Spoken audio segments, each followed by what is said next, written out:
Warahmatullahi wabarakatuh.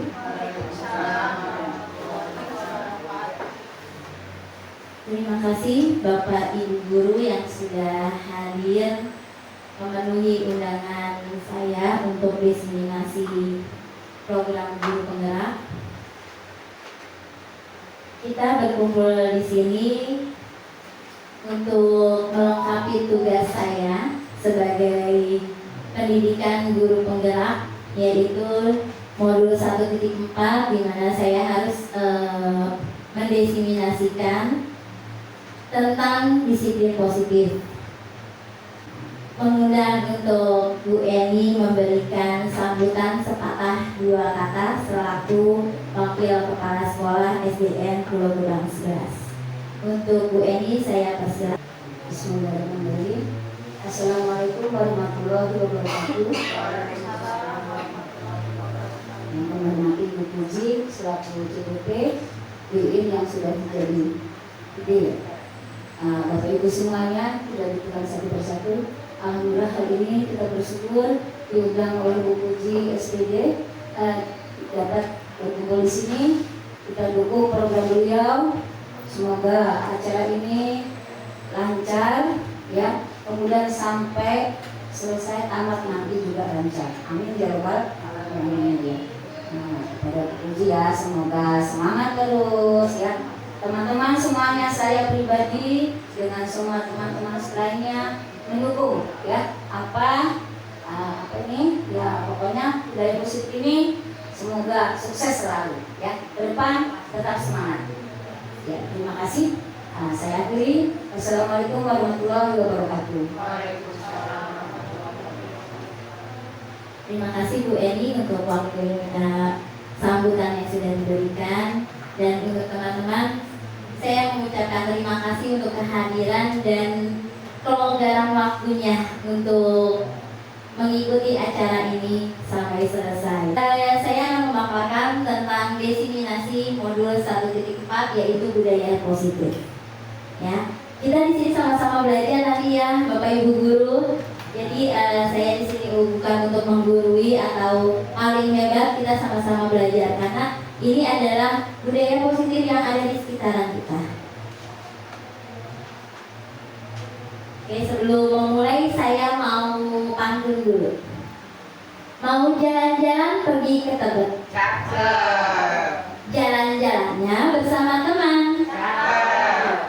Bapak dan Ibu guru hebat, mari bergerak, tergerak dan menggerakkan.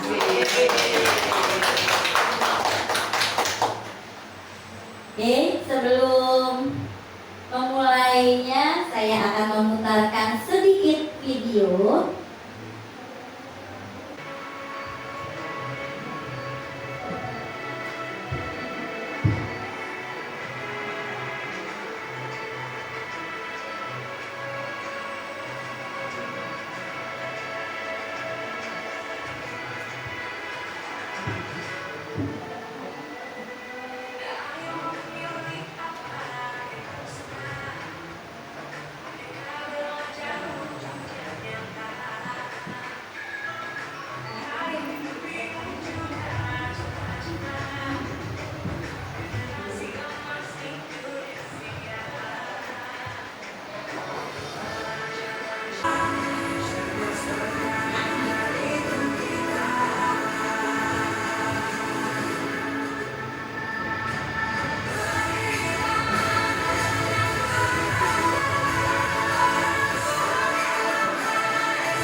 Terima kasih.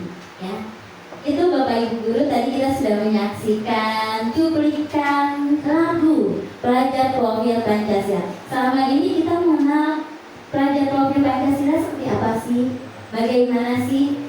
Ya, kita tahunya profil pelajar Pancasila adalah beriman dan bertakwa, berpendidikan global, ya, gotong royong, mandiri, bernalar kritis, ya. Nah, kenapa saya sebelum memulai paparan saya ajak nonton video ini dulu. Terus terang dari diri saya pribadi, saya terketuk hatinya karena dari lagu ini kita dijelaskan tentang profil pelajar Pancasila, yaitu profil pelajar Pancasila mewujudkan atau menciptakan anak yang cerdas berkarakter. Cerdas berkarakter itu seperti apa dan bagaimana? Tidak harus dalam pengetahuan, tetapi dari keterampilan-keterampilan yang ada dalam diri mereka sendiri. Karena setiap anak memiliki potensi di dalam dirinya masing-masing. Kita mengikuti sesuai kodratnya, yaitu kodrat alam dan kodrat zaman. Itulah yang diajarkan oleh Ki Hajar Dewantara tentang pendidikan, di mana kita harus berpihak kepada anak. Ya, jadi kita tidak bisa seperti dulu monoton mengajarnya diktator. Anak harus mengikuti kita. Atau dulu adalah menganut teacher center, berpusat pada guru. Nah, untuk sekarang selama saya mengikuti pendidikan guru penggerak, saya banyak belajar tentang bagaimana saya mendidik anak, terutama adalah murid. Ya, karena tidak bisa disamakan zaman dulu dengan zaman sekarang. Dimana sekarang yang kita cari adalah mewujudkan anak yang cerdas berkarakter. Ya Bapak Ibu, oke, kita lanjut. Ada pertanyaan tematik? Ya, kira-kira nih Bapak Ibu setuju atau tidak? Hukuman dapat mendisiplinkan anak. Setuju atau tidak setuju? Tidak. Tidak. Kenapa alasannya? Silakan Bu Iin. Karena hukuman itu bersifat sementara, tidak terbangun atau tidak membangun kemauan anak dari dalam dirinya sendiri. Demikian. Oke. Ada pendapat yang lain? Ada pendapat yang lain? Bu Yani? Bu Maya? Ada pendapat yang lain? Bisa menyebabkan trauma karena hukumannya. Ya, Bu, silakan Bu Dwi. Bu Dwi, ya. Saya panggil Bu Tuti aja deh. Karena Bu Dwi-nya ada dua. Hukuman dapat menjadikan anak trauma. Terima kasih Bu Dwi, Bu Diastuti. Ya, saya setuju dengan pendapat Bu Iin dan Bu Tuti. Ya, kenapa hukuman itu tidak dapat mendisiplinkan siswa? Ya, salah satunya adalah dapat menimbulkan trauma. Ini yang saya dapat di modul 1.4. Jadi kalau kita menghukum anak itu menjadi trauma tersendiri bagi si anak. Ya, nah dia bisa membekas di dalam hatinya dan itu akan terbawa sampai dia besar nanti. Ya, ada mungkin nanti setelah lulus dia langsung, dulu saya waktu SD pernah nih dikasih hukuman begini oleh guru saya. Nah itu pasti selalu ingat sama anak. Ya, oke, yang kedua, memberi penghargaan dapat meningkatkan motivasi belajar anak. Setuju atau tidak setuju? Tidak setuju? Oke. Silakan Bu Yaya, berikan pendapatnya. Menurut saya, karena kalau untuk dikasih reward, anak itu melakukannya karena hadiah, Iya. bukan karena tanggung jawabnya. Oke, terima kasih Bu Yaya. Ada lagi pendapat yang lain? Oke, Bu Rosda. Kalau saya setuju, karena apa? Setiap orang hal yang mendasar membutuhkan penghargaan. Ya, jadi mungkin kalau bentuknya reward bisa kita berikan secara bertahap. sampai anak itu betul-betul mandiri. Iya. Oke, terima kasih Prof. Oh, Bu Evi. Oke, silakan Bu Evi. Kalau saya sih setuju, sebab anak masa dihargai, anak tidak hanya berupa hadiah, bisa juga dengan kata-kata, ya pintar kamu nak, benar kamu nak, begitu. Terima kasih Bu Evi. Ada lagi pendapat lain? Bu Eni, oke. Ya, kalau dari usia kali ya, kalau anak TK kelas 1 itu memang perlu itu penghargaan gitu ya, tadi kata-kata penghargaan. Tapi kalau anak itu yang gede mungkin ya itu nggak setuju karena dia nanti kerjanya kalau nggak dikasih duit aku nggak mau. Nah Iya. itu ya, jadi kebiasaan. Nah itu mungkin di situ. Tapi ya kadang-kadang ada kita suka gitu kan, udah nanti kamu puasa nanti saya kasih duit gitu kan ya, nanti mama kasih ini deh gitu ya kan ada. Ya, tapi itu kita lihat dari segi apa, pekerjaan apa yang bisa kita kayak gitu tadi gitu ya. Oke. Jadi Terima kasih.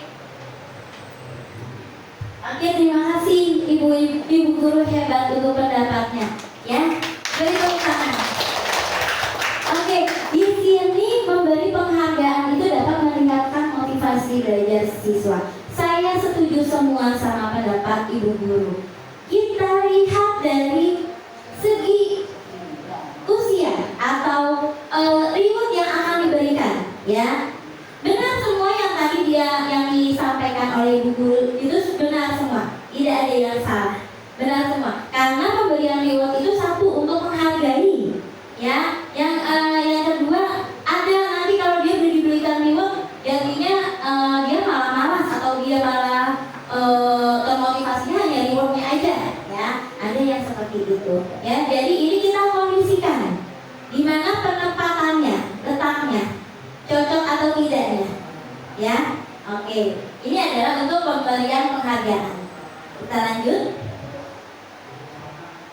Oke, tujuan pendidikan di sini, ya, menurut Ki Hajar Dewantara, tujuan pendidikan adalah menuntun segala kodrat yang ada pada anak agar mereka dapat mencapai keselamatan dan kebahagiaan yang setinggi-tingginya, baik sebagai manusia maupun sebagai anggota masyarakat. Oleh sebab itu, pendidik itu hanya dapat menuntun tumbuh atau hidupnya kekuatan kodrat yang ada pada anak-anak agar dapat memperbaiki lakunya hidup dan tumbuhnya kekuatan kodrat anak. Jadi, menurut Ki Hajar Dewantara, pendidikan itu adalah menuntun Bapak Ibu guru, bukan menuntut. Ya, kalau dulu kita dituntut untuk pintar, untuk bisa. Nah, sekarang Bapak Ibu guru dituntun. Jadi anak itu dituntun, bukan dituntut. Ya, itu adalah tujuan pendidikan menurut Ki Hajar Dewantara yang harus kita laksanakan dan harus kita ubah. Ya, oke. Ya, konsep ini budaya positif, ya. Kita lanjut ke materinya, ya. Konsep ini budaya positif ini ada 8 elemen, yaitu perubahan paradigma belajar, disiplin positif, nilai-nilai kebajikan, kebutuhan dasar manusia, motivasi perilaku manusia, posisi kontrol guru, keyakinan kelas, dan segitiga restitusi. Nah, nanti kita akan bahas semuanya ini. Jadi nanti Bapak Ibu guru akan mendapatkan mana hukuman yang tepat untuk anak, ya, mana keyakinan yang bagus yang kita terapkan di kelas kita nantinya, ya. Oke, yang pertama saya akan bahas adalah perubahan paradigma belajar. Pembelajaran dengan paradigma baru merupakan pembelajaran yang dirancang berdasarkan prinsip pembelajaran berdiferensiasi, sehingga peserta didik belajar sesuai dengan kebutuhannya berdasarkan tahap perkembangan sesuai teori psikologi modern untuk mewujudkan profil pelajar Pancasila. Oke, tadi di awal pembukaan saya menampilkan slide lagu tentang tentang profil pelajar Pancasila. Jadi profil pelajar Pancasila itu apa saja? Itu yang akan membentuk anak nanti cerdas dan berkarakter. Ya, ada yang dia beriman bertakwa, dia gotong royong, berkebinekaan global, bernalar kritis, ya. Dan saya mau berbagi pengalaman di PGP ini ya Bapak Ibu Guru, yang saya membuat saya percaya diri. Dan itu yang akan saya tularkan ke anak-anak adalah di sini tidak ada kata salah. Ya, jadi setiap kesalahan itu ada bahasanya masing-masing, ada hukumannya masing-masing. Ya, ada penerapannya di mana. Ya, oke, kita lanjut. Oke, kita sekarang mencoba yuk. Ya, kita coba sekarang bermain. Bapak Ibu mengepalkan tangan Bapak Ibu, ya. Nah, bebas. Mau kanan, mau kiri, ya bebas. Oke, Bapak Ibu mengepalkan tangan Bapak Ibu. Lalu Bapak Ibu pikirkan satu hal yang paling berharga. Yang paling berharga. Pikirkan yang paling berharga. Ya. Oke, ya. Nah, di sini cobalah buka. Tugasnya adalah mengepalkan salah satu tangan Anda. Bayangkan Anda menyimpan sesuatu yang sangat berharga di dalam kepalan tangan Anda. Ya, Anda perlu menjaga benda tersebut sekuat tenaga karena begitu pentingnya untuk kehidupan Anda. Nanti saya ya akan mencoba dengan segala cara untuk membuka kepalan tangan Anda. Ya, dengan mengiming-imingi atau dengan cara mengancam, ya. Oke, saya mau lihat kira-kira kepalan tangan Bapak Ibu Guru ini akan dibuka tidak untuk saya. Kalau bisa, Pak Mandi, tolong buka kepalan tangan Bapak. Saya kasih imbalan deh 1M. Mau tidak Pak? Tidak mau? Kurang? Oke, 1M tambah mobil. Kurang. Yuk, tidak mau juga. Sekarang Bu Yaya. Bu Yaya, mau tidak membuka kepalan tangan? Kalau saya kasih imbalan langsung diangkat PNS. Kurang. Gimana Bu Yaya? Tidak mau membuka kepalanya. Oke, Bu Dwi Kris, gimana? Mau membuka kepalanya enggak? Kalau saya hadiahkan atau saya berikan mobil, rumah, jabatan. Oh, tidak juga. Tidak. Oke, ya. Nah, ini bagi istri, ya, bagi istri yang pengusaha. Kira-kira nih. Udah nggak butuh lagi. Lagi gitu. Tapi biasanya ada, ya, karena keimanan dan ketakwaannya. Nah, kalau misalkan ada yang menyenggol sedikit untuk membuka kepala itu, mau tidak Bu? Tidak. Oke. Rata-rata tidak ya. Kenapa? Kenapa? Terbaik. Karena yang terbaik. Iya. Sekarang saya mau tahu apa sih yang di kepala tangan Bapak Ibu? Ya, beda-beda, ya kan? Tergantung ya. Ada yang kepala itu adalah anaknya, ya, harta yang tidak bisa dibayar oleh apapun, ya kan? Iman, ya, iman dan takwa kita yang tidak bisa dibayar oleh apapun, ya. Kesehatan, ya, itu yang kita kepal, ya. Jadi di sini karena saya tadi menawarkan itu tidak digubris ya, tidak setuju semua. Nah, inilah yang terjadi perubahan paradigma belajar ya. Nah, perubahan paradigma yang teori kontrol ini atau ilusi kontrol dari William Glasser, di mana ilusi guru mengontrol murid ya. Jadi dari kepala tangan tadi Bapak Ibu guru bisa mengontrol diri Bapak Ibu, mengontrol murid ya, untuk berkeyakinan Ya, oke. Ilusi bahwa semua penguatan positif, efektif dan bermanfaat. Ilusi bahwa kritik dan membuat orang merasa bersalah dapat menguatkan karakter. Ilusi bahwa orang dewasa memiliki hak untuk memaksa. Ya, itu perubahan paradigma belajar. Iya, silakan dibuka buat ibu. Maaf. Jangan dikepel terus, boleh dibuka. Oh dia bahasa mati di sini Iya, sama-sama. Alatnya Bang Mali ini apa sih sebenarnya? mati apa? Selamatnya apa sih? Pasti. Oke, benar. Iman yang tidak dapat bisa ditukar oleh apapun, karena iman adalah diri kita, ya, jiwa kita, ya, kekuatan kita, ya. Yang kedua kira-kira apa Pak Mali? Anak atau istri? Makmum berarti. Kok lihat ke saya? Anak atau istri? Nah biasanya kalau bapak-bapak kita akan lihat ini dia tuh. Silakan Pak Mali. Keluarga dua-duanya. Dua-duanya. Oh iya. Oh, dua-duanya. Iya. Kenapa dua-duanya? Dalam hati. Dua-duanya hak aku itu. Dua-duanya adalah katanya Pak Mali yang tidak bisa digantikan oleh siapapun. Istrinya nggak bisa digantikan oleh Bu Puji, ya kan? Anaknya juga tidak bisa digantikan oleh anak orang lain, ya. Gitu. Oke, terima kasih Pak Mali. Oke, yang kedua adalah disiplin positif. Apa sih makna disiplin?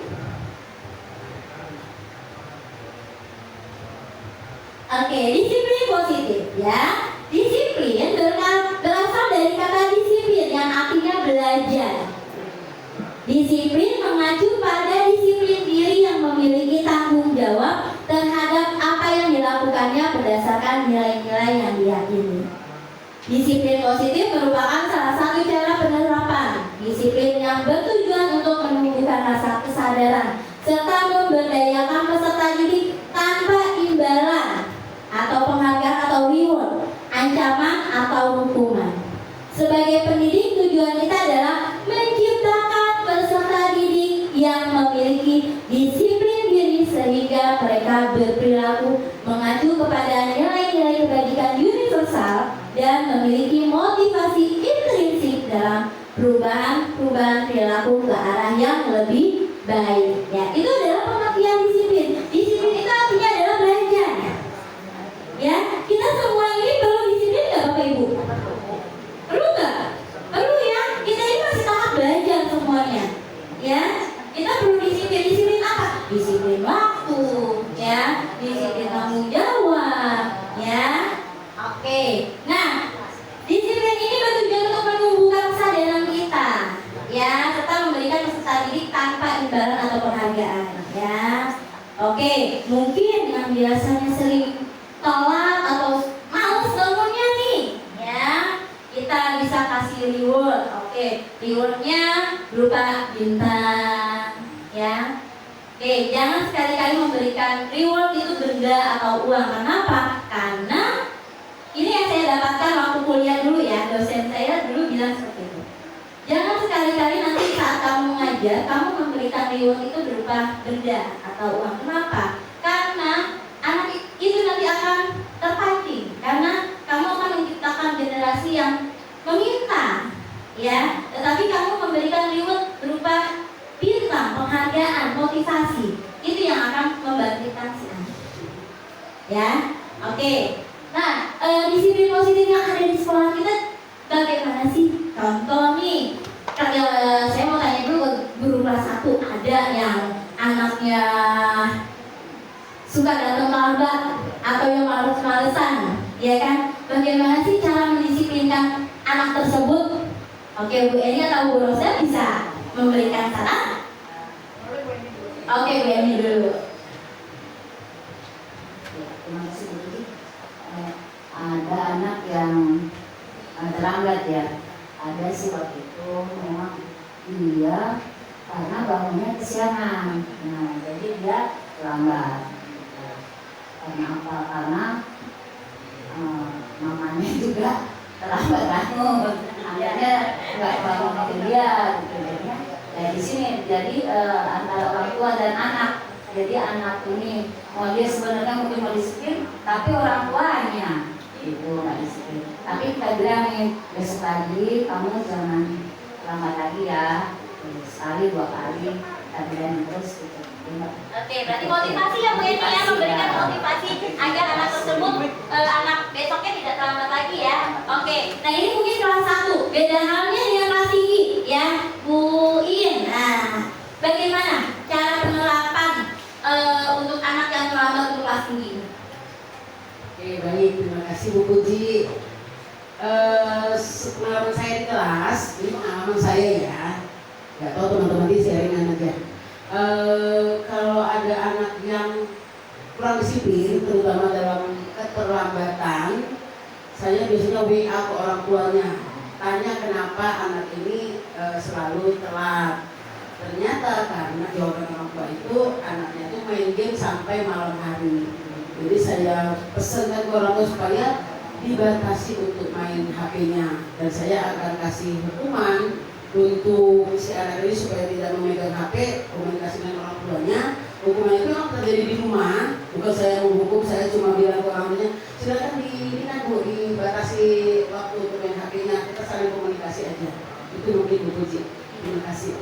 Oke, berarti komunikasi ya Bu Iin, agar tidak ada miskomunikasi ya. Jadi harus feedback antara sekolah dengan rumah ya, dengan lingkungan. Nah biasanya di sekolah juga karena bapak-bapaknya sedikit ya, bapak ibu guru ya. Nah biasanya sosok bapak guru itu adalah sosok yang disenangi oleh anak-anak ya. Kenapa? Karena dia merasa ada bapaknya di sekolah ya, ada ayahnya di sekolah. Nah kira-kira bagaimana pendapat Pak Madi?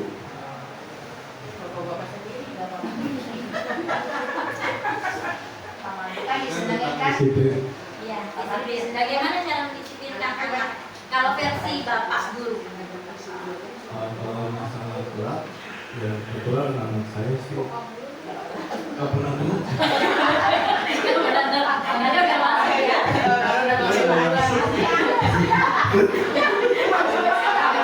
Tapi kalau ketika jadi sama Kalau anak mendisiplinkan tugas, ya kalau dia latihan tugas, mendisiplinkannya adalah ya kita mengingatkan bahwa nilai-nilai pembelajaran itu penting atau penting itu ya seperti menulis ayat gitu, kalau kita lalai ya, menulis ayat, menghafal ayat ya. Kalau saya. Iya, terima kasih Pak Madi. Nah ini adalah salah satu disiplin positif yang diterapkan oleh Pak Madi. Nah, beliau untuk mendisiplinkan anaknya, beliau memberikan hukuman yaitu memberikan ayat ya, untuk menghafalkan ayat ya. Agar apa? Agar anak tersebut bisa lebih mengimani, bisa lebih dalam menyadari kesalahannya ya. Oke, lanjut. Yang ketiga adalah nilai-nilai kebajikan. Apa itu nilai-nilai kebajikan universal? Yang pertama adalah disiplin sebagai bentuk kontrol diri, yaitu belajar untuk kontrol diri agar dapat mencapai tujuan mulia. Tujuan mulia di sini mengacu pada nilai-nilai atau prinsip-prinsip mulia. Itu yang tadi diterapkan oleh Pak Madi ya Bapak Ibu guru ya. Yang kedua adalah nilai-nilai ini merupakan payung besar bagi sikap kita. Nilai ini merupakan fondasi kita berperilaku ya. Jadi kalau kita berperilaku baik, otomatis kita akan menebarkan kebaikan ya. Oke, yang ketiga adalah nilai-nilai kebajikan adalah sifat positif manusia yang merupakan tujuan mulia yang ingin dicapai setiap individu. Contohnya adalah profil pelajar Pancasila ya. Oke, itu nilai-nilai kebajikan universalnya. Nah, di sini nilai-nilai kebajikan adalah sifat-sifat positif manusia yang merupakan tujuan mulia yang ingin dicapai di setiap individu. Nilai-nilai tersebut bersifat universal dan lintas bahasa, suku, agama, maupun latar belakang. Contoh nilai kebajikan yang telah disepakati oleh beberapa institusi atau organisasi yaitu profil pelajar Pancasila. Profil pelajar Pancasila itu menganut tadi beriman dan bertakwa pada Tuhan Yang Maha Esa, berkebinekaan global, gotong royong, mandiri, bernalar kritis dan kreatif. Sedangkan menurut IBU Primary Youth Program atau PYP itu nilai kebajikannya adalah toleransi, rasa hormat, integritas, mandiri, menghargai, antusias, empati, keingintahuan, kreativitas, kerjasama, percaya diri, dan komitmen. Nah, sedangkan menurut keterampilan hidup atau life skill-nya adalah dapat dipercaya, lurus hati, pendengar yang aktif, tidak merendahkan orang lain, memberikan yang terbaik dari diri. Ya, itu nilai-nilai kebajikan yang telah disepakati oleh organisasi atau institusi. Ya, yaitu profil pelajar Pancasila, PYP, dan life skill. Ya. Oke, kita SDG dulu. Ya, biar semangat. Ya, tepuk 5S. Tepuknya 3 kali ya. Tepuk 5S. Tepuk 5S. Tepuknya 3 kali. 1, 2, 3. Ya, tepuk 5S. Gini aja. Ya. Oke, tepuk 5S. Bila bertemu teman tersenyumlah. Lalu ucapkan salam kepadanya.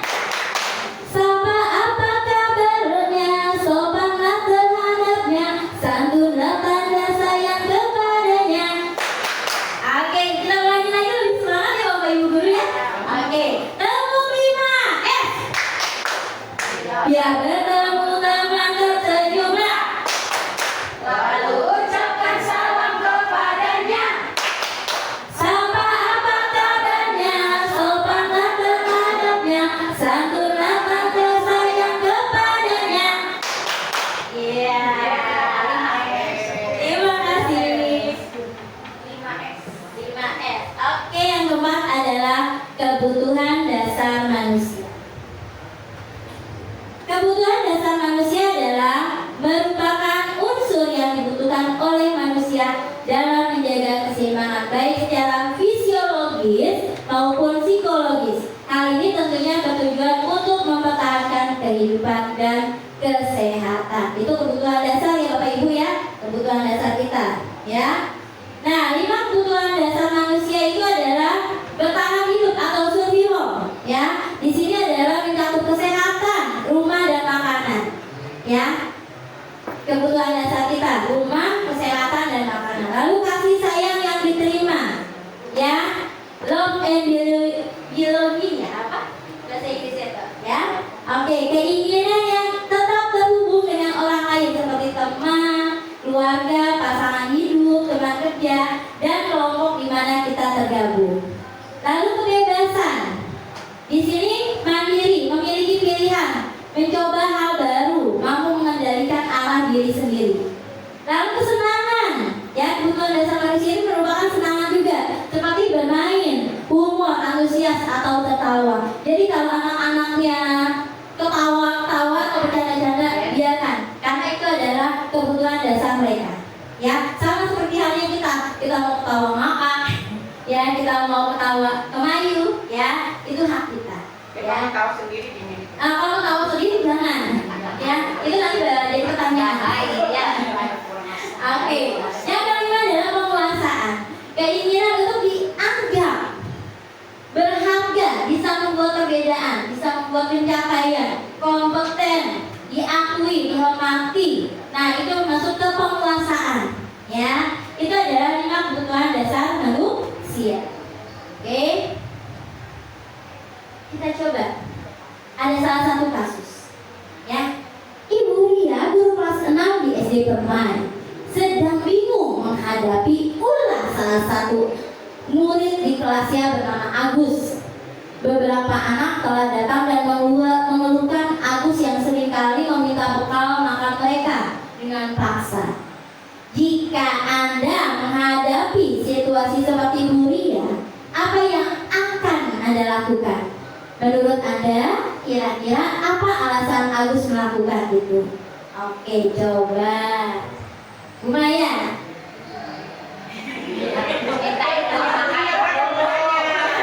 Ya, bagaimana kalau Bu Maya jadi Bu Ria?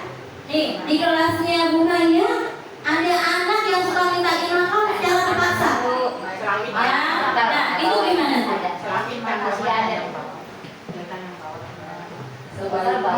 Sebaiknya dinasehati karena nggak baik meminta makanan secara paksa sama temannya. Terus di WA orang tuanya sebaiknya anak dibekali makanan, apalagi kalau pulangnya kan kelas 3 pulangnya sampai jam 2. Masuknya kan jam 9, mamanya di rumah udah bisa masak.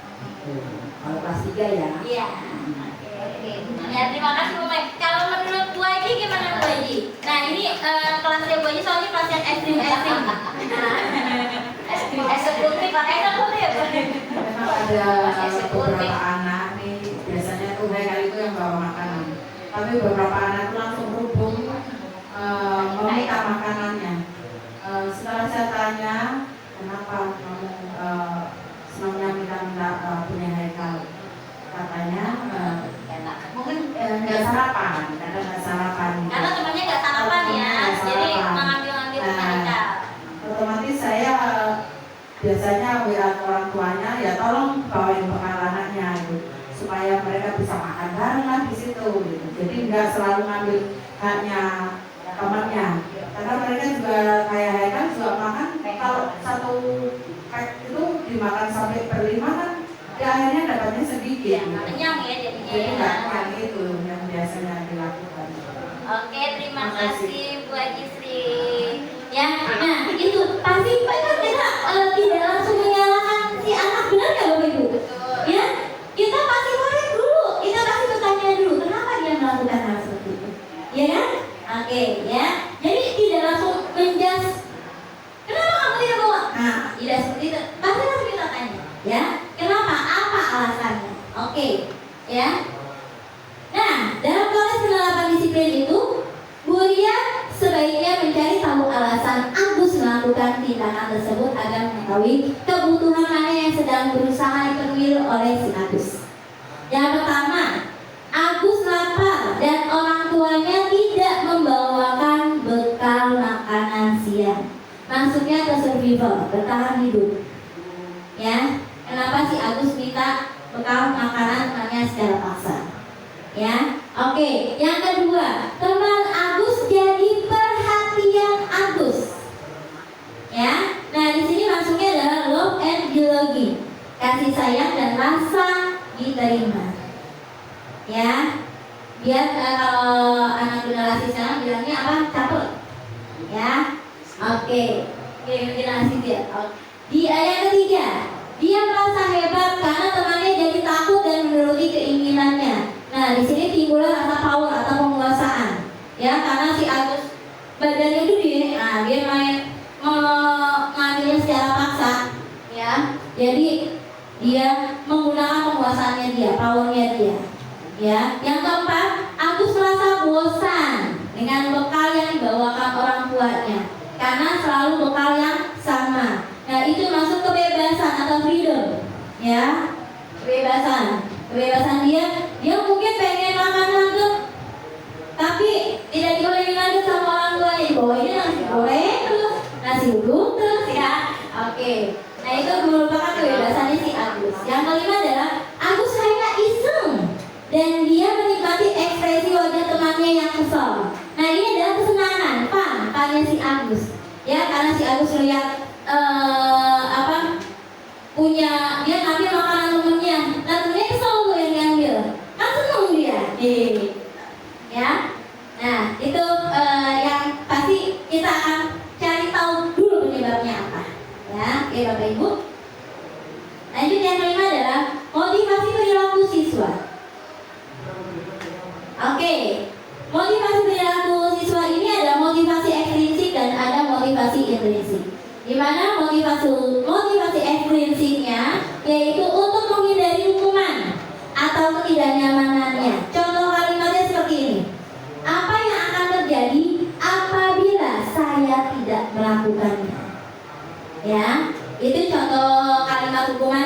untuk dia menghindari hukuman atau ketidaknyamanannya. Ya, masuk ke motivasi ekstrinsik. Lalu yang kedua, untuk mendapatkan imbalan atau penghargaan dari orang lain. Contohnya, apa yang saya dapatkan apabila saya melakukannya. Ya.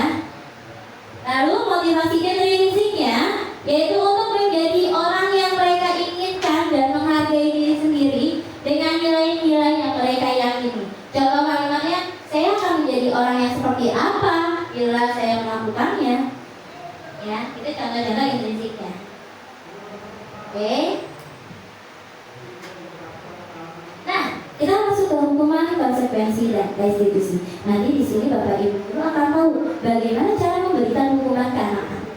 Lalu restitusinya seperti apa? Dan konsekuensinya apa? Nanti kita ada game-nya juga, termasuk hukuman atau konsekuensi. Ya, oke, hukuman. Hukuman itu bersifat satu arah. Dari pihak guru yang memberikan dan murid hanya menerima suatu hukuman tanpa melalui suatu kesepakatan atau penghargaan dari pihak guru, baik sebelum atau sesudahnya. Hukuman yang diberikan bisa berupa fisik maupun psikis. Murid atau anak disakiti oleh suatu perbuatan atau kata-kata. Seperti tadi kata Bu Tuti, ya, akan membekas kalau diberikan hukuman, ya kan? Apalagi kalau sampai kubilkan, ya. Apalagi kalau pakai ucapan yang kasar, bodoh atau apa sih? Gimana sih marahnya gitu ya? Gimana sih? Pasti itu dia akan membekas sampai dia dewasa. Apalagi dengan menjas kata-kata yang tidak baik ya. Oke. Lalu konsekuensi. Konsekuensi di sini adalah sudah terencana atau sudah disepakati, sudah dibahas, sudah disetujui oleh anak, ya, maupun guru. Nah, umumnya bentuk-bentuk konsekuensi ini dibuat oleh pihak guru atau sekolah, dan murid sudah mengetahui sebelumnya konsekuensi yang akan diterima bila ada pelanggaran. Pada konsekuensi, murid tetap dibuat tidak nyaman untuk jangka waktu pendek. Konsekuensi biasanya diberikan berdasarkan suatu data yang umumnya dapat diukur. Nah, biasanya kalau konsekuensi ini kesepakatan. Kamu mau sepakatnya gimana nih kalau kamu besok melakukan kesalahan? Ya, itu merupakan konsekuensi. Tapi kalau hukuman, kita langsung memberikan hukuman, ya, baik psikis maupun psikologisnya, ya. Oke, restitusi. Proses kolaboratif yang mengajarkan murid untuk mencari solusi untuk masalah mereka dan membantu murid berpikir tentang orang seperti apa yang mereka inginkan dan bagaimana mereka harus memperlakukan orang lain. Nah, itu adalah restitusi. Mencari jalan keluar atau solusinya. Kalau kenapa kamu melakukan kesalahan itu? Ya, kita lihat nanti videonya, ya. Oke. Awal ada kasus lagi nih, ya. Iva kurang menguasai pelajaran matematika sehingga pada saat pembelajaran berlangsung dia lebih banyak berdiam diri atau menggambar di buku pelajarannya. Pada saat guru matematikanya Pak Seno menanyakan pertanyaan, Iva menjadi gugup dan tak sengaja menjatuhkan tasnya dari kursi, serta tiba-tiba menjadi gagap pada saat berupaya menjawab. Seluruh kelas pun tertawa melihat perilaku Iva yang berbicara tergagap dan terkejut tersebut. Pak Seno pada saat itu membiarkan teman-teman Iva menertawakan Iva yang tergagap dan malu luar biasa, dan malahan minta Iva untuk maju ke depan dan berdiri di depan kelas sambil menunjuk hidungnya karena tidak bisa menjawab pertanyaan Pak Seno. Kelas menjadi gaduh dan anak-anak pun tertawa melihat Iva di depan kelas memegang ujung hidungnya. Oke, apakah Bapak Ibu guru setuju dengan tindakan Pak Seno terhadap Iva yang membiarkan teman-temannya memperlakukan dia sambil menunjuk-nunjuk hidung? Setuju tidak? Tidak. Kenapa?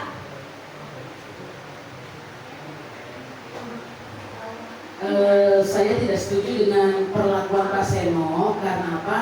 Ini akan mengakibatkan trauma buat Iva. Jadi sehingga lama-kelamaan Iva akan merasa tidak mampu dan ia akan bisa sampai membenci Pak Seno dan bahkan pelajaran matematika itu seterusnya. Terima kasih Bu Iin. Oke, yang kedua. Menurut Anda tindakan Pak Seno terhadap Iva adalah sebuah hukuman atau konsekuensi? Hukuman atau konsekuensi? Hukuman. Oke, Bu Evi, kenapa?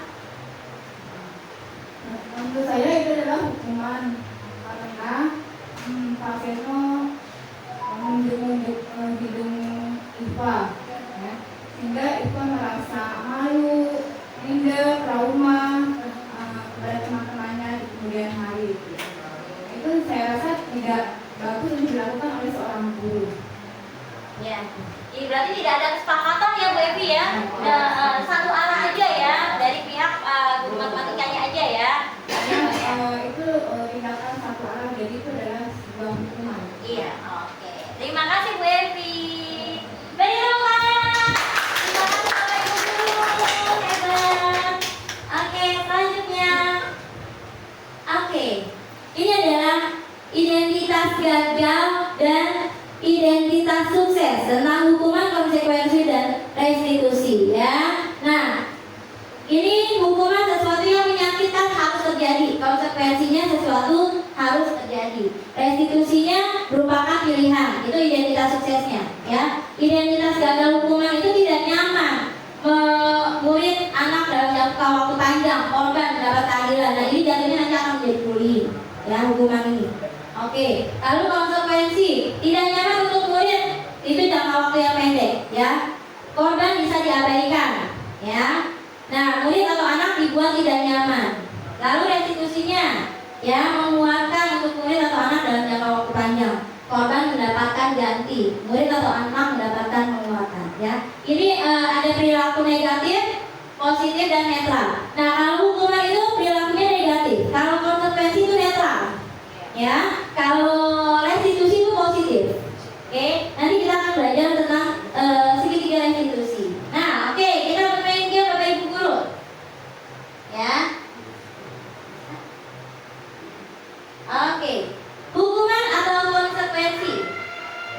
Ya, kita mulai. Mencatat 100 kali di dalam buku kalimat. Saya tidak akan terlambat lagi karena terlambat ke sekolah. Termasuk hukuman atau konsekuensi? Hukuman.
besok kita sudah mulai belajar apa sih itu hukuman yang harus diterapkan untuk anak, konsekuensi dan restitusi. Oke, kalau restitusi nanti ada Bapak Ibu guru.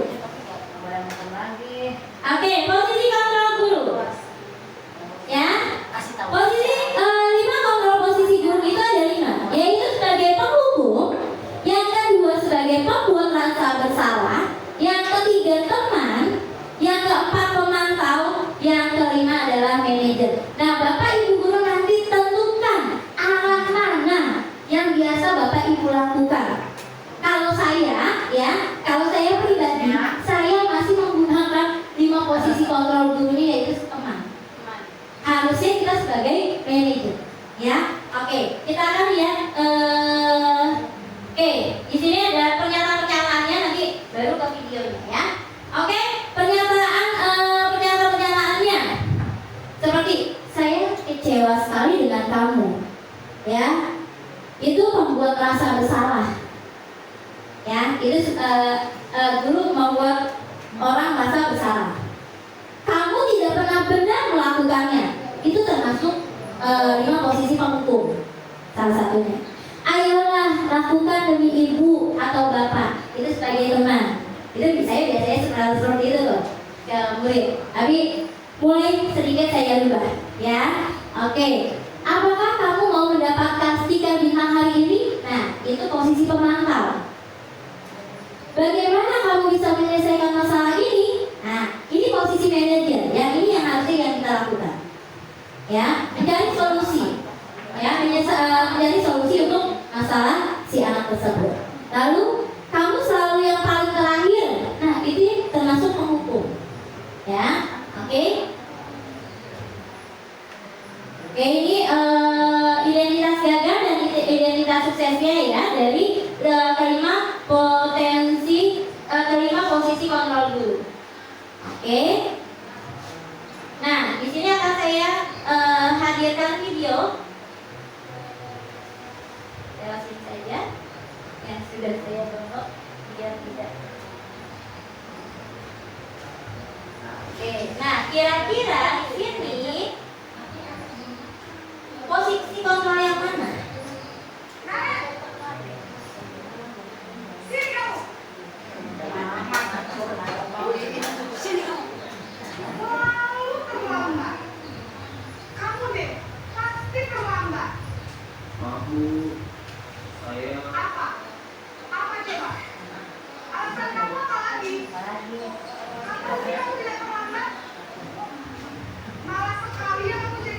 Kira-kira ini posisi kontrol mana sih?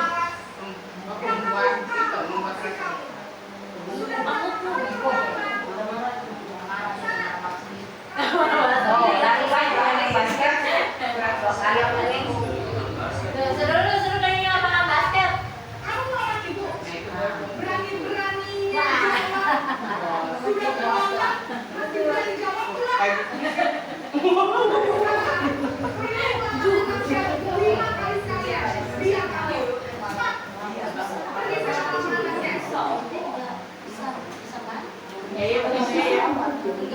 Ya. Oke, nah ini termasuk posisi penghukum ya Bapak Ibu guru, karena dia menghadir, menunjuk-nunjuk, berbicara yang kasar, membentak, ya, hukuman verbal atau fisiknya, ya.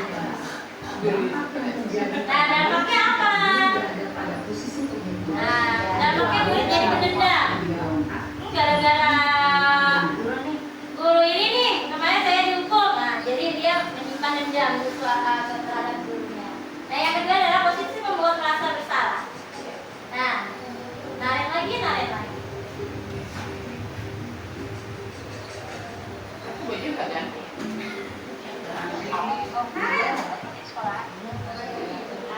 Aduh.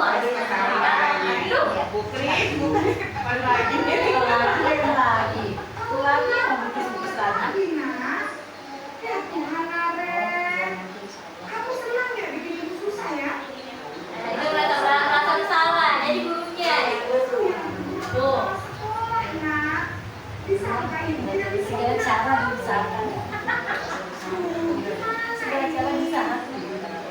Coba. Aduh,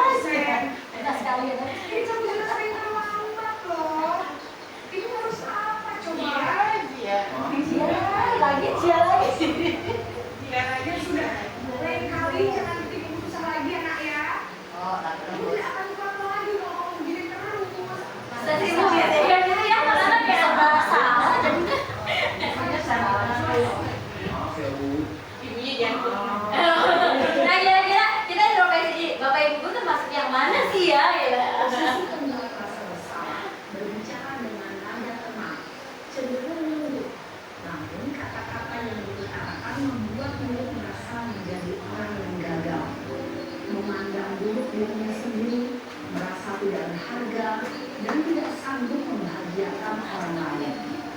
Ketika dia bisa di posisi pembatasan berpikir, dia akan menganggap dirinya yang salah dan Ya, dia menjadi identitas gagal ya Bapak Ibu ya. Nah yang ketiga adalah posisi teman. Nah, ini yang biasa saya lakukan. Kayaknya Pak Mas ini biasa. Hai bro. Iya, bro. Hai bro ya. Hai bro. Dari lagi. Narik lagi, narik lagi. Kayak mulutnya tuh doang. Ada lagi cuma satu. Aduh deh lagi yang kena. Wah, sudah jam berapa ini nak? Terlambat lagi ya saya. Iya Bu, tadi ibu saya lupa bangunkan saya Bu.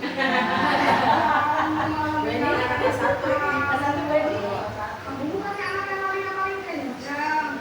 Kok terlambat sih? Iya Bu, saya memang terlambat bangun tadi. Jadi biarpun saya lari kencang, tetap jalan juga Bu. Ya sudah Sarah, nanti lain kali larinya lebih kencang lagi ya.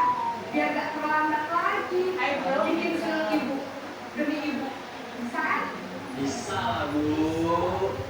Ya sudah sama sekolah. Ibu beresin urusan absen kamu. Kamu ini ada saja. Dalam posisi teman, guru berbicara dengan ada suara ramah, akrab, cenderung bersedia dan bersedia untuk menjaga suasana tetap santai. Murid akan merasa senang, aman, dan akrab dengan dia. Padahal gurunya sih ini ya. Bukan sukses atau berhasil. Namun, perlu diingat, karena ini masih Masih dorongan eksternal ya Bapak Ibu. maka ada faktor ketergantungan dan milik kepada orang tertentu. Di sini guru absennya, sehingga di lain waktu murid Bisa berperilaku itu lagi, mengulangi. Tentu saja. Nah, sekarang posisi memantau atau monitor.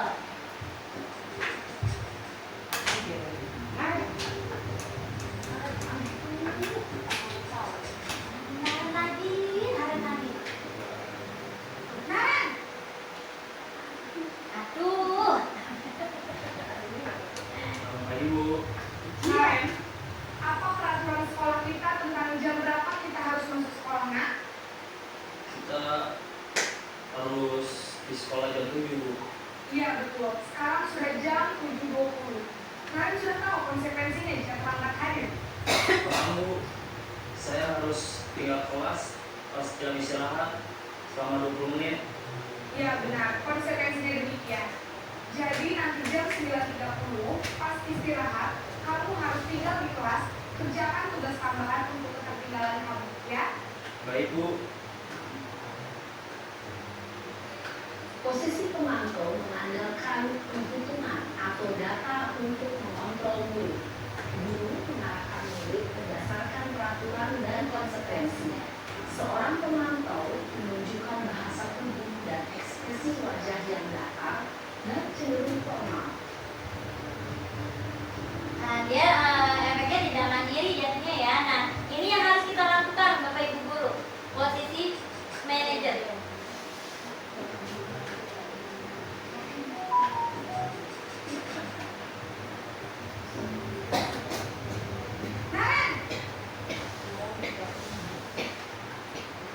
Selamat pagi Bu. Selamat pagi, Karen. Maaf Bu, saya terlambat. Ya, sekolah masuknya jam 7. Sekarang Nah, ini yang harus kita lakukan sebagai posisi manajer. Sekarang bagaimana ini, Karen? Maaf Bu, saya lupa sarapan saya semalam. Baiklah, menurut kamu, keyakinan sekolah yang mana yang perlu kamu tingkatkan? Menghargai diri sendiri dan orang lain mungkin ya Bu. Setuju. Jadi, apakah kalian meyakini prinsip saling menghormati tersebut? Iya Bu, saya meyakininya. Apakah kalian bersedia memperbaiki masalah keterlambatan ini? Bersedia Bu. Bagaimana kamu akan memperbaiki masalah keterlambatan ini? Saya akan coba untuk tidak lupa menyetel alarm saya Bu. Baik, kalau kalian mau minta alarm di rumah, ada orang yang kira-kira bisa bantu mengingatkan tidak? Ada Bu, kakak saya, Kak Emma. Emma. Ada ibu saya. Baik, jadi yang mengingatkan Naren adalah Kak Emma dan Ibu Nadia. Kira-kira akan mulai saat makan Naren? Setelah pulang sekolah, akan segera saya lakukan. Baik, jadi Naren akan setel alarm untuk bangun besok pagi dan akan diingatkan oleh kakak dan ibu dan Naren ya. Ada lagi yang mungkin perlu dilakukan Naren agar tidak terlambat bangun lagi? Tidak ada Bu. Baik Naren, terima kasih untuk kerjasama kamu. Sekarang kamu perlu kembali ke kelas dulu ya. Baik Bu, terima kasih. Posisi manajer adalah posisi kontrol yang disarankan untuk memiliki sesuatu yang positif, yaitu membiasakan dan bertanggung jawab dalam mengerjakan masalah. Tujuan dari posisi ini adalah agar diri dapat berefleksi atas tindakannya.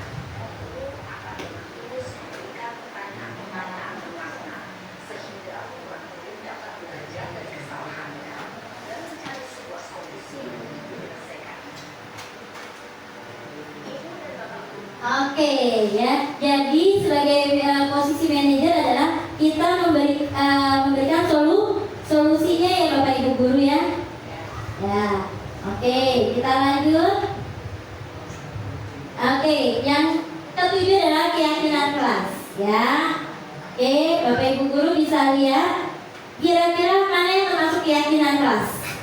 Yang sebelah kanan atau sebelah kiri? Yang mana sih keyakinan kelas itu? Gak kelihatan ya? Oke, ya keyakinan kelas itu yang sebelah kanan. Ya Bapak Ibu guru ya. Oke, nah ini lingkaran pengaruh keyakinan kelas. Ya, budaya positif, lingkungan yang positif, lalu keyakinan kelas, peraturan kelas. Ya, ini lingkaran pengaruhnya. Nah, mengapa keyakinan kelas? Mengapa tidak peraturan kelas saja? Kenapa Bapak Ibu guru? Ya, lalu bagaimana mewujudkan suatu keyakinan kelas yang efektif? Dan mengapa adanya keyakinan kelas penting untuk terbentuknya sebuah budaya positif? Oke, pertanyaannya, kenapa keyakinan kelas? Mengapa tidak peraturan kelas? Ya, ayo, ada yang bisa membantu menjawab? Kenapa keyakinan kelas? Kenapa tidak peraturan kelas saja? Apa sih bedanya? Oke, Bu Rosa. Oke. Kalau menurut saya ya, nanti kalau salah diperbaiki. Iya. Kalau keyakinan Tidak ada yang salah. kelas, Kita sama-sama belajar.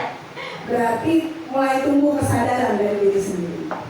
Ya, artinya tidak dipaksakan, adanya rasa yakin untuk melakukan sesuatu.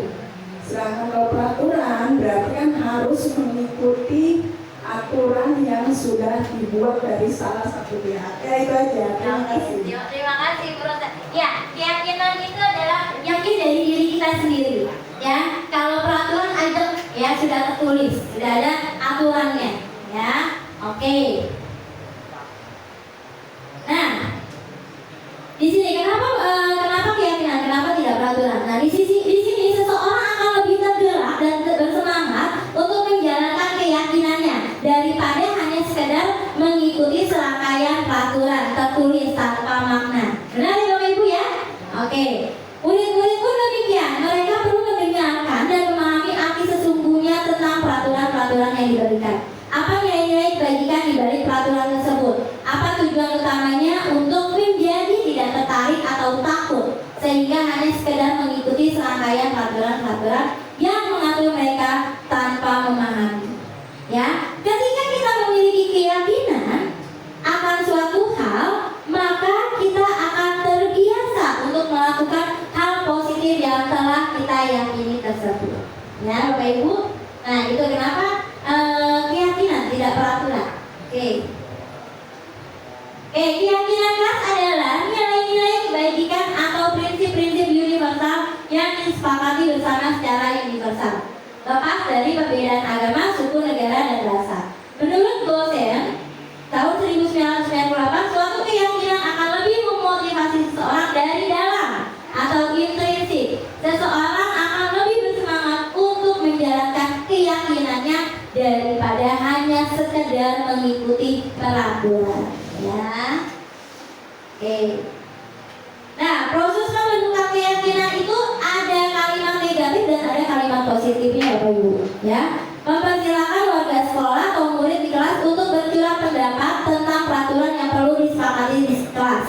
Ya, biasanya saya tahun ajaran baru ini yang sekarang kelas 4 saya membuat keyakinan kelasnya itu saya mencurahkan pendapat anak-anak, ya, yang akan disepakati di kelas seperti apa. Kalian mau memimpikan kelasnya seperti apa, ya. Lalu mencatat semua masukan-masukan murid di papan tulis atau di kertas. Mereka membuat di kertas lalu ditempel masing-masing tadi, ditempel di papan tulis. Nah, besar di mana semua anggota kelas bisa melihat hasil curahan pendapatnya. Susunlah keyakinan kelas sesuai prosedur terbentuknya keyakinan kelas.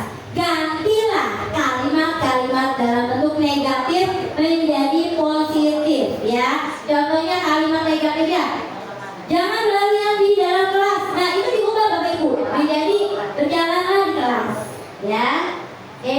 Nah itu prosedur pembentukan keyakinan kelas. Lalu tinjau kembali daftar pilar pendapat yang sudah dicatat. Tinjau ulang keyakinan kelas secara bersama-sama. Seharusnya setelah beberapa peraturan disatukan menjadi beberapa keyakinan, maka butir pertanyaan keyakinan akan berkurang. Ya, sebaiknya keyakinan kelas tidak terlalu banyak. Ya, paling banyak maksimal itu adalah 7 poin Bapak Ibu. Ya, oke. Bila mana terlalu banyak, kenapa nggak boleh kebanyakan? Karena takut nanti anak-anak sulit memahaminya, ya, sulit menjalankannya. Lalu setelah keyakinan selesai dibuat, anak-anak dipersilakan meninjau ulang dan menyetujui dengan menandatangani keyakinan kelas tersebut termasuk guru dan murid. Keyakinan kelas selanjutnya bisa diletakkan di dinding kelas di tempat yang mudah dilihat oleh warga kelas, ya. Nah, oke. Nah ini ada peraturan dan keyakinan kelas. Peraturan, lalu kembalikan buku ke tempatnya. Keyakinan kelas atau nilai kebajikan itu adalah tanggung jawab. Ya, dilarang mengganggu orang lain. Nilai kebajikan itu menghormati orang lain dan diri sendiri. Keyakinan kelasnya. Ya, jadi nanti di keyakinan kelas bisa juga menghormati orang lain. Nah, itu sudah masuk ke dilarang mengganggu orang lain. Misalkan nih anak-anak nulisnya dilarang mengganggu dilarang mengganggu temannya yang nulis. Jangan tulis seperti itu. Nah, nanti kita ubah menjadi kalimat positifnya menghormati orang lain dan diri sendiri. Oke. Nah, ini salah satu keyakinan kelas yang saya buat di kelas. Ya, tahun ajaran baru saya sudah membuat, saya sosialisasi dulu dengan siswa saya, lalu saya memberikan signal ya ke anak-anak, lalu mereka mencurahkan pendapatnya, ditempel di papan tulis. Dari 32 tulisan itu kita rangkum menjadi satu. Ya, misalkan anak-anak kemarin tuh kalian menginginkan kelas yang seperti apa sih? Nah, bersih Bu, sopan Bu. Nah, itu sudah masuk ke 5S. Jadi keyakinan kelas saya kemarin menerapkan 5S seperti itu, ya. Dan selanjutnya, nah, sudah dibuat kesepakatan kelasnya, anak-anak tanda tangan, ya. Nah, untuk keyakinan mereka masing-masing. Oke, nah ini salah satu dokumentasi sosialisasi keyakinan kelas saya. Yang terakhir adalah segitiga restitusi. Apa itu segitiga restitusi? Ya, segitiga restitusi adalah metode untuk menyusun kembali disiplin sekolah. Restitusi berpusat pada solusi atau pemecahan masalah. Restitusi mengajak murid untuk mengidentifikasikan kembali tindakannya sehingga dia bisa menganalisis dan memikirkan langkah yang tepat dalam pemecahan masalah. Itu yang dimaksud dengan restitusi. Ya, oke. Ada 3 langkah utama dalam restitusi, yaitu menciptakan suasana positif, ya, mengajak murid untuk berpikir dan menganalisis kesalahannya, memberikan ruang pada murid untuk memikirkan solusi terbaik. Nah, segitiga restitusi itu ada menstabilkan identitas, memvalidasi tindakan yang salah, dan menanyakan keyakinan. Ya, menstabilkan identitas sepertinya setiap orang pasti pernah melakukan kesalahan. Ya, validasi tindakan yang salah. Adakah cara yang efektif untuk mendapatkan apa yang kamu butuhkan? Ya, menanyakan keyakinan. Ini contohnya, kamu ingin menjadi orang yang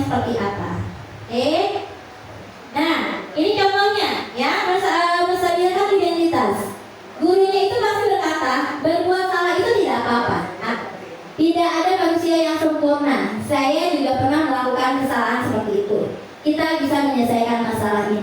Untuk mengubah identitas anak dari orang yang gagal karena mereka melakukan kesalahan menjadi orang yang sukses. Ya, Bapak Ibu tidak tertarik mencari siapa yang salah, tapi Bapak Ibu ingin mencari solusi dari permasalahan. Ya, ini menstabilkan identitasnya. Ya, tidak ada bentuk salah itu tidak apa-apa. Ibu juga pernah melakukan kesalahan kok. Yang kedua adalah memvalidasi tindakan yang salah. Itu gurunya berkata, kamu pasti punya alasan mengapa melakukan hal itu. Kamu patut bangga pada dirimu sendiri karena kamu telah memiliki sesuatu yang penting buat. Nah, membantu murid mengenali kebutuhan yang ingin dipenuhi ketika melakukan kesalahan itu. Ya, kamu patut bangga terhadap dirimu sendiri karena kamu telah melindungi sesuatu yang penting buat. Yang ketiga adalah menanyakan keyakinan. Apa yang kita percaya sebagai kelas atau keluarga? Apa nilai-nilai umum yang kita telah sepakati? Apa bayangan kita tentang kelas yang ideal? Kamu mau jadi orang yang seperti apa? Ya, itu sudah menanyakan keyakinan. Nah, di sini anak akan siap untuk dihubungkan dengan nilai-nilai yang dia percaya dan berpindah menjadi orang yang dia inginkan. Oke, nah ini adalah salah satu video penerapan segitiga institusi, ya.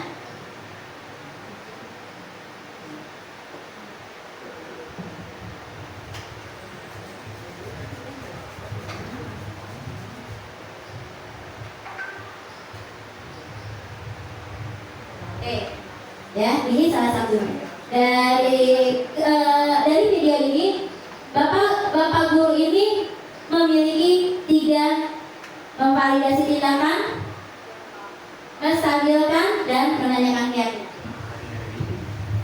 Kok Pak, banget. Masa aku dikatain tukang fitnah Pak? Ya aku marah Pak. Nah ini yang menstabilkan identitas ya Bapak Ibu. Si bapaknya nanya dulu nih, kenapa?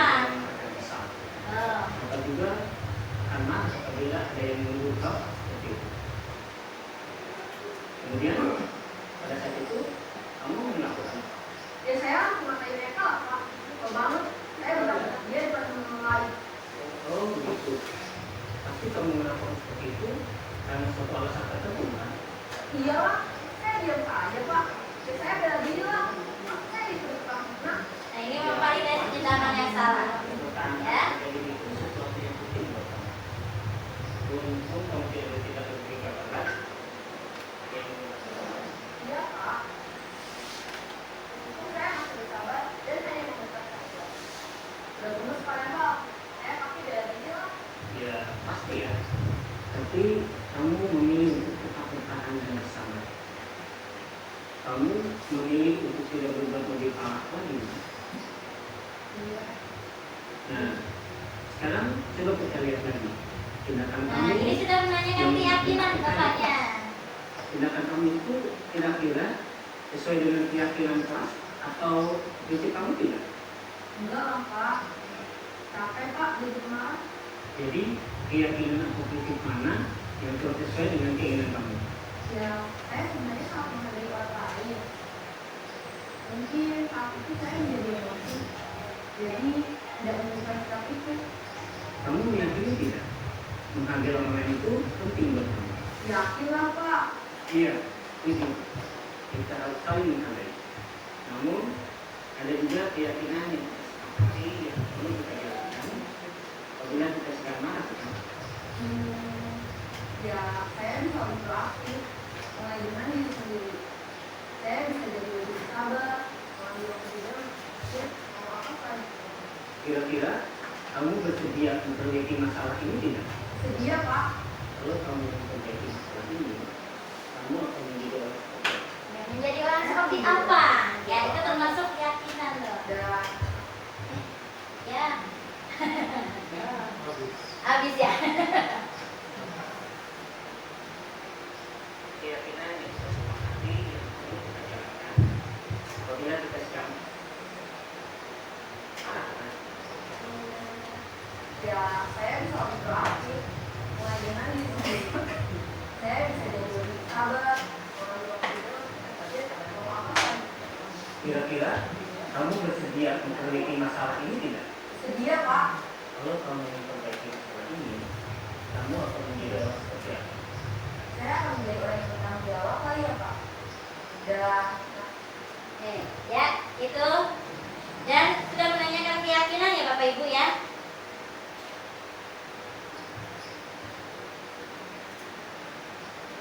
Oke, nah sekarang kita refleksi ya. Nanti bisa ditempel di papan tulis ya Bapak Ibu. Pemahaman apa yang berubah sebelum dan sesudah mempelajari materi ini. Lalu apa rencana ke depan untuk menerapkan materi ini. Terima kasih Bapak Ibu. Oke, saya bagikan stikernya ya.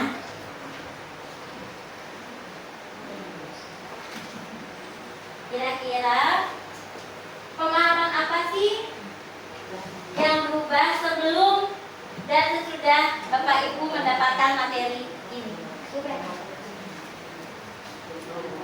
Iya, apa aja Bapak Ibu? Kerja kelompok. Bebas. Langsung gue jawabin di sini. Iya, boleh. Ada lagi nggak bawa pulpen?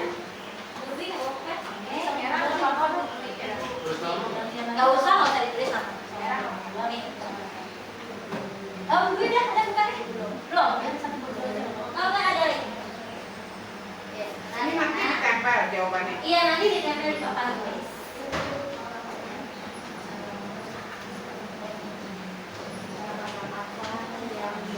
Pemahaman apa yang berubah sebelum dan sesudah mempelajari materi ini tadi?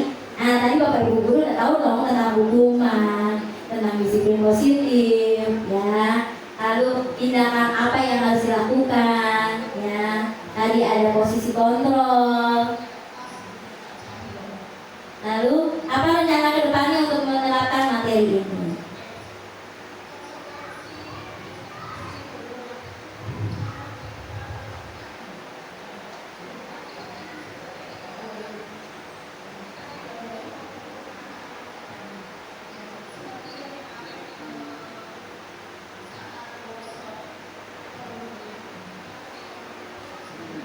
Apa sih rencana ke depan untuk menerapkan materi ini? Oh, ke depannya saya menjadi posisi kontrol seorang manajer nih. Dan tadinya saya menjadi teman, saya akan menjadi posisi manajer. Oke, kalau sudah boleh ditempelin di sini Bu Iin. Nah, Bu Iin. Oke. Iya. Terlalu kecil ya siklopnya ya. Gimana ya?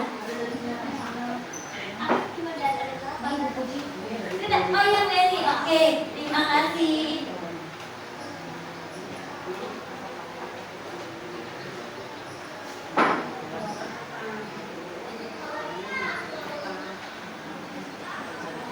Rencana kedepannya apa nih yang akan dilakukan oleh Bu Maya?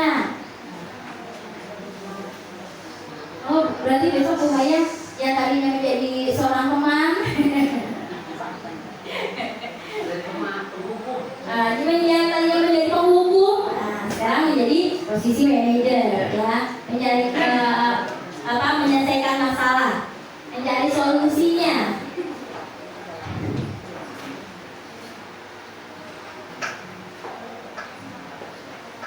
Oke, kasih waktu.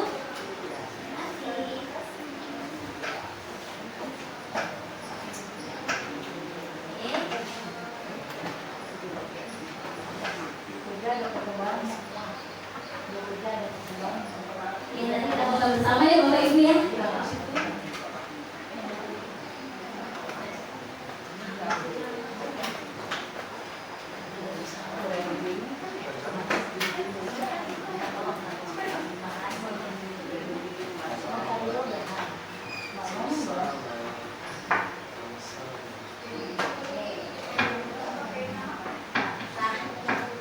Oke, terima kasih Bapak Ibu guru hebat atas tanggapannya.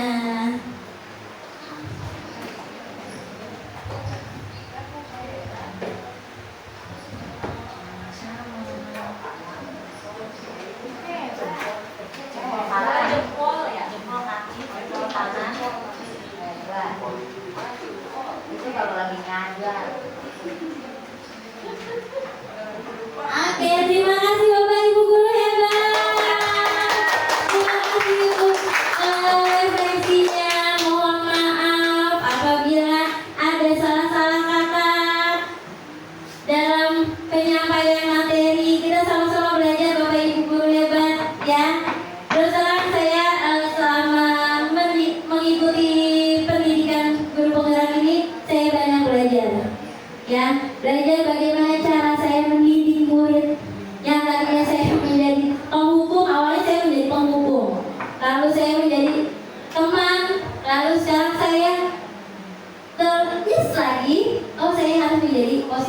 kalau sebagai manajer nih, tidak selamanya bisa sebagai teman.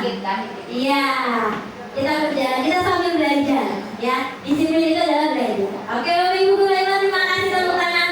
Kita foto bersama. Iya, yuk foto bersama ya.